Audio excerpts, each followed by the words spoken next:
행복가정 여러분, 7월 8일 화요일입니다. 아침 말씀 묵상 시작하도록 하겠습니다. 창세기 24장 60절에서 67절까지의 말씀이 되겠습니다. 67절에 이삭이 리브가를 인도하여 자기 어머니 사라의 장막으로 드리고 그를 맞이하여 아내를 삼고 사랑하였으니 이삭이 그의 어머니를 장례한 후에 위로를 얻었더라. 여러분, 이삭이 리브가를 만나 결혼할 때가 나이 40세였습니다. 그리고 쌍둥이 아들 에서와 야곱을 낳을 때가 60세였죠. 참 신기합니다. 하나님께서는 아브라함의 후손들의 땅에 모리알처럼 저 하늘의 별처럼 많아지라고 약속했는데 왜 이렇게 더딜까요? 독자 아들이 40세가 되도록 결혼을 못해요. 드디어 40세가 되자 리브가를 만나서 결혼합니다.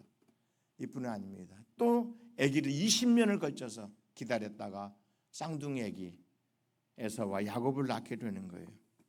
이런 걸 보면 어떻게 우리 하나님께서 그렇게 큰 언약을 주셨고 축복을 약속하셨고 어마어마한 거대한 비전을 주셨는데 이렇게도 일이 풀리지 않고 선이 어떤 상황들이 전개되지 않은 걸 보면서 사람들은 낙심하고 좌절할 수 있겠죠.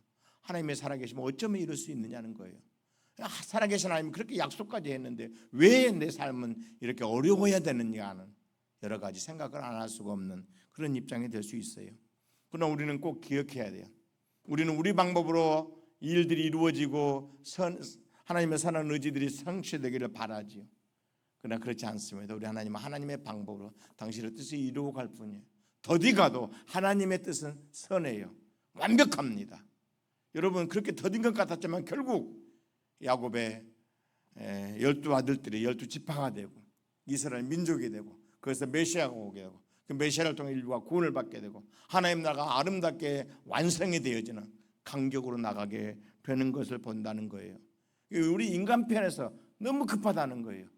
우리는 그냥 우리 당대에 내가 아직 건강할 때 내가 아직 어떤 여지가 있어도 뭔가 이루기를 원해요.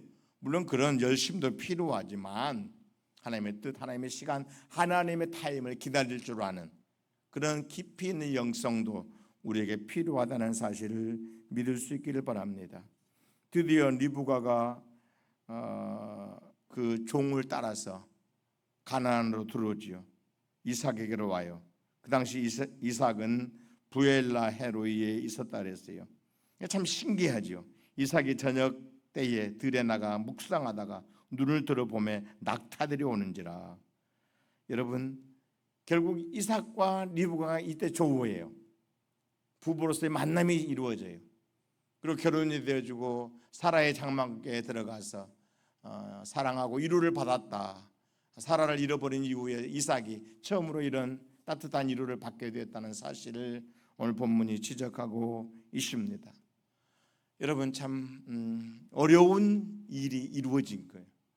하나님의 선한 방법으로 이 거룩한 일들이 지금 성취되어가는 그런 모습을 보게 된다는 거예요. 결국 이렇게 해서 지금 이삭은 리브가를 만나 부부가 돼요. 이 부부됨은 어떤 인간 가정을 이루는 인간 사회의 어떤 경사를 이루는 그런 일로 매듭지지 않는다는 걸 기억해야 돼요. 이들의 만남, 이들의 조우, 이들의 부부됨은 하나님의 나라를 활짝 여는 하나님 나라의 큰 축복의 근원이 되는 근거로 작용해요. 이런 이삭을 통해서 하나님은 당신의 언약을 성취하잖아요. 그 이삭과 리브가를 통해서 야곱이 탄생하고 야곱이 탄생한 이후에 12아들이 탄생하고 12아들을 통해서 이스라엘 민족이 나오게 되고 그래서 이렇게 우리가 우리의 삶을 하나님께 던지고 믿음으로 살기를 결단하면 하나님은 우리를 마음껏 사용하세요. 우리를 통해 당신의 뜻을 이루어요. 영원히 상이 있게 하세요. 영원히 복이 있게 하시는 우리의 삶이 될 수 있도록 역사해 주신다는 사실이죠.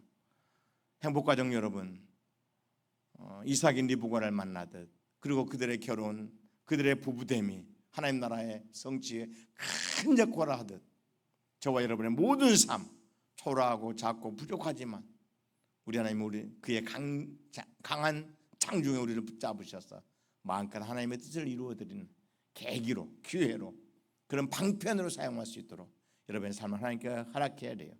하나님께서 나를 마음껏 사용하시도록 우리의 삶의 의지를 하나님께 드림이 옳다는 거예요. 믿음 안에 사는 모든 사람들은 하나님께서 당신의 방법으로 당신의 뜻을 이루는 아름다운 도구로 반드시 만들어내신다는 사실을 꼭 믿을 수 있기를 주의 이름으로 축원합니다. 걸어가신 아버지, 우리 행복하시도록 축복하시니 감사합니다. 믿음의 이유에 굳게 설 수 있도록 역사하옵소서.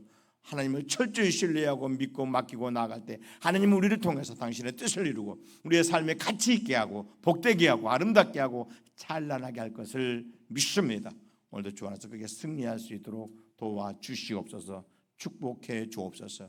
우리 구주 예수님의 이름으로 기도드리옵나이다. 아멘.